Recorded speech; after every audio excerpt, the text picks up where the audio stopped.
We continue now at the top of Daf Vavam and Beis in Meseches Gittin. This is Gittin Daf 15b. And the previous Amar of Chisda said, if the Shliach says Befanei Nechtav Kulo and Befanei Nechtam Chetzio, he says only one of the signatures was done in front of him, so then even if two Eidim testify on the second signature, it is not going to be kosher, because it has to be either Kulo B'Kiyam Haget or Kulo B'Takonas Chachamim. Either the Shliach has to testify fully on both signatures, or you have to have Eidim testifying on both signatures. You can't have the Shliach on one signature and Eidim on the second signature.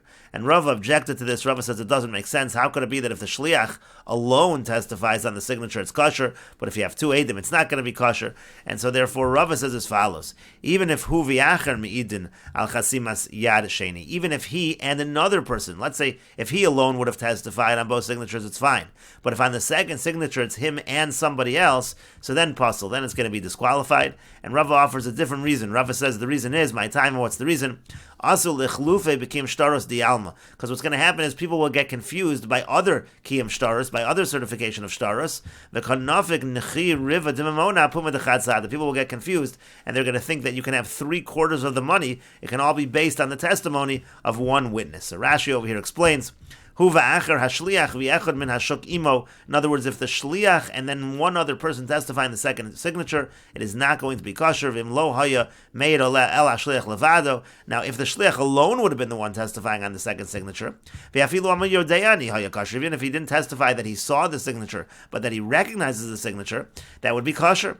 But now that you have somebody else together with him, says Rava, it's possible because you're going to get confused by certification of other shtaros. Rashi explains, became shtaros di alma. Could go in, for example, the following case: let's say two people are signed in a shtar, and then one of these signatories dies, and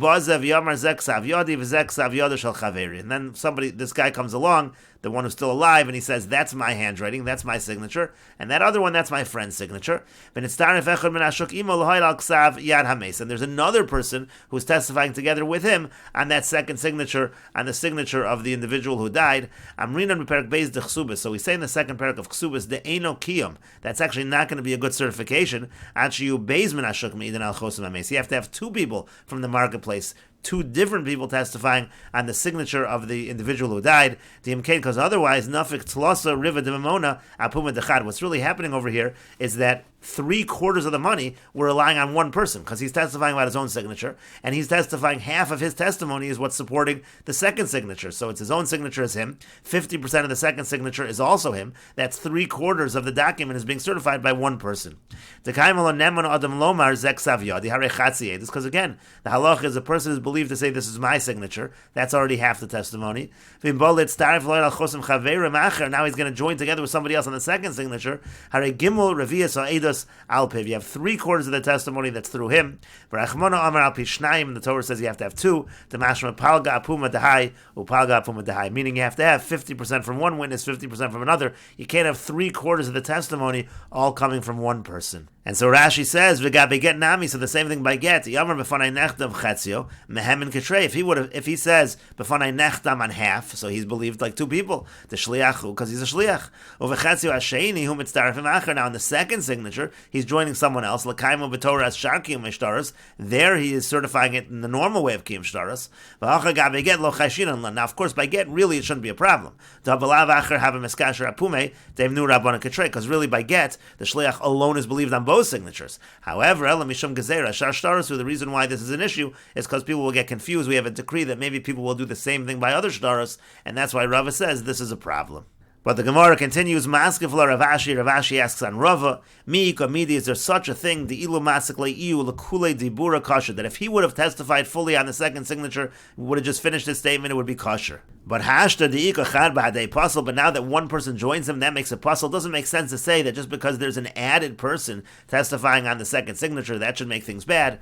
And so therefore, Elamar Ravashi, rather Ravashi says, if you're going to say halacha, the halacha should be as follows. Afilu Omer Anihu Eid Sheni. Even if he says, I am the second signature, meaning he testifies b'fanei nechtam on the first signature, and then he says, I am the second signature, puzzle, that is going to be disqualified. My time, what's the reason? Okulo b'kiyam haget, okulo b'takonas chacham. Because again, again, you have to do either the entire thing in normal certification or the entire thing using the Takonis Chachamim that the Shliach is believed. But he can't say B'fanai Nechtam and use the Takonis Chacham on one signature and then say on the second signature use Kiyum Haget on the second signature. And the Gemara continues, Tanan, we learned in our Mishnah, B'fanai Nechtav Kulo, B'fanai Nechtam Chetzio Pasul. Again, it said in the Mishnah, if the Shliach says the entire thing was written in front of me and half of it was signed in front of me, Pasul. And so the Gemara says, Ida Chetzio Hechidami. Now, in our Mishnah, understanding our Mishnah, what was with the other half, meaning what's with the other signature? Is there any testimony on that other signature? If you're going to say that in our Mishnah, the idea is that nobody's testifying on the second signature. So, Hashta Echad Omer B'fanai Nechtav, Yechad Omer B'fanai Nechtam. So now we already said that if one person says B'fanai Nechtav and one person says B'fanai Nechtam, the Haiko Maser Akule Ksiva, the Haiko Maser Akule Chasim. We said that here you have a case where one person is testifying on the entire writing of the get, and the other person is testifying on the entire signature of the get. Pasul, and we say in that case it's pasul. So Chetzio Miboy, so if you only have a testimony on half of the signatures, do we even need to say that case? That's too obvious. Ella okid Rava, okid Ravashi. So the Gemara says rather what you have to say is the Mishnah actually means either like Rava or like Ravashi, meaning either you have a situation where the Shliach and someone else is testifying on the second signature, or you have like Ravashi, that the Shliach is saying the second signature is my signature. Well, the whole point of the Mishnah is to exclude Rav Chisda's case and to say if you have a situation where two separate witnesses are on the second signature, that would be a problem. That must be the whole Chiddush of the Mishnah. To say that Rav Chisda is wrong. And Rashi explains, obviously this line in the Mishnah is an extra line in the Mishnah that teaches a Chiddush. It's teaching us something that we wouldn't learn from the line in the Mishnah talking about a case where one says B'fanai Nechtav and one says B'fanai Nechtam. So what's the case? It must be there's some kind of testimony on the second signature, and the Mishnah is teaching us a Chiddush that it's possible nevertheless. Ravashi, either like Rava, that the testimony is the Shliach and someone else, or like Ravashi, that the testimony in the second signature is that the Shliach is saying it's my signature, and in those cases the Mishnah is saying pasul. Well, that excludes Rav Chisda. Rav Chisda tried to say it's pasul even when you have two Eidim on the second signature. The Mishnah certainly isn't going that far. Because if the whole point of the Mishnah is to teach a Chiddush, v'lo pirish my ribusa, but it's not explaining what the Chiddush is, v'lo pirish my ribusa asal ashminan al karchach, you can't take the biggest Chiddush, Kagon Rav Chisda like Rav Chisda. El Ribusa Zutrasi, take a smaller Chiddush, Kagon de Rava Ravashi, like Rava and Ravashi, those cases, to say those cases are pasul, that's a smaller Chiddush. The Lo Shamat Min Ribusa, Elamishon the Mishnah Yisera. All you have over here is an extra line. V'chi mashmalon afilo Ribusa Zutrasi, Sula Mishnah Yisera. Once you teach even a small Chiddush, it's no longer extra. V'had Rav Chisda have a mashmalon prushe kam mefarishla. If it was going so far like Rav Chisda, it would have explained. Now, if you're going to say Lafuke Nami Midirava V'lo Ashminan Elo Had Ravashi, well, if you're going to say you have to take the smallest Chiddush, so take just Ravashi. Ravashi is the smallest Chiddush. The Zutra Derava, that's a smaller Chiddush than Rava. Nami Lo Adifa Minad Habishar Shtaris Nami Pasal Kinafik Nechei Riva Dememona Puma Dechad. So Rashi essentially says Rava and Ravashi are basically equal Chidushim, because by other Shtaris this kind of testimony wouldn't work. Hilkach Beget Nami Shaykh Lemifsal Mishum Shar Shtaris Lo Lichlif. It would make sense. Either one of them would make equal sense, that you would say pasul because you don't want to get confused by other stars. And Rashi adds, "V'hadolo gazrinan b'shliach l'chudei ki amar b'fanei nechta v'nechtam." Now maybe you'll say we'll get confused even on the standard case. When a shliach says b'fanei nechta, maybe we'll apply that to other shtaris. Aha avid rabbanan hakeret, that's rechol asudi aksiva. That's not an issue because already the shliach is also testifying on the writing, and that's the way to not get confused. Mishum delolesi lechlufe. That way we won't get confused and apply it to other shtaris. So chedam rinan b'pirka kama. That was already mentioned in the first parak. And the Gemara continues, Amar lach Rav Chisda will respond to you, v'lataymech, according to your reasoning.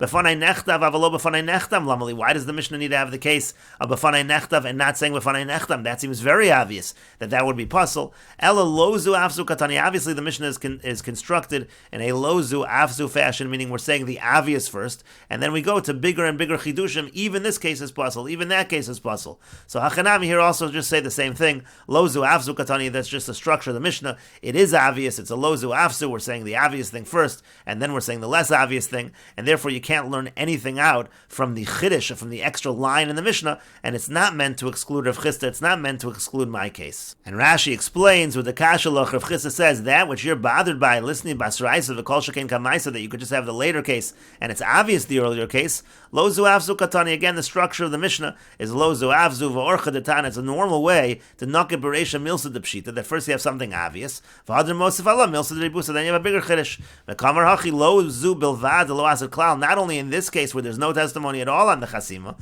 ela avzu b'fanei nechtam chetzi puzzle, even if there's testimony on half the chasima, it's going to be puzzle, and the same thing applies to this halacha, hachanami lididi. I'll say the same thing for the question you asked on me. Liolam b'fanei nechtam chetzi demasisin lo ayri lashmina shum ribusa. The case where he says where there's b'fanei nechtam only on half of it, it's not teaching us any chiddush. It is obvious.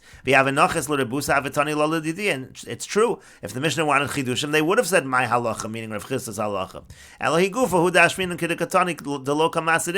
So we're teaching us this case itself. The case is that nobody testified bida chetzio on the other half, bida chetzio midi. Nobody testified at all in the other signature. With the kashalach echarom r'fanei nechtam v'echarom r'fanei nechtam minal shaminon, and that which you asked, we already know this halacha from the case of one saying v'fanei nechtam and one saying v'fanei nechtam. So it's obvious to kol shekain ha. Certainly this case would be bad. Vada itanya bereisha sulo itzrich lemisni. You're right. It is obvious from that case. Aval hashda the tana ha bereisha. But the fact is, this case is the one that's brought first, and we're giving the obvious case first, and then we give the bigger chiddush. Moshe v'yomer v'lozu bilvad. We're saying not only is that case possible, the leka sadusa di the chetzi, where we have no testimony on the other half, ela avzu. But even in this case, the high kamasad akula ksiva, the high kamasad akula chasima. Even in this case, where you have one person testifying on the entire writing and one person testifying on the entire and then the entire signature, puzzle. Even in this situation, it's puzzle. And so again, the Mishnah is structured where you say the obvious thing first, and then the Mishnah says the bigger chiddush. And the Gemara continues. Amar Rav Chisda says, Gidud chamisha mechitza chamisha. If you have a pit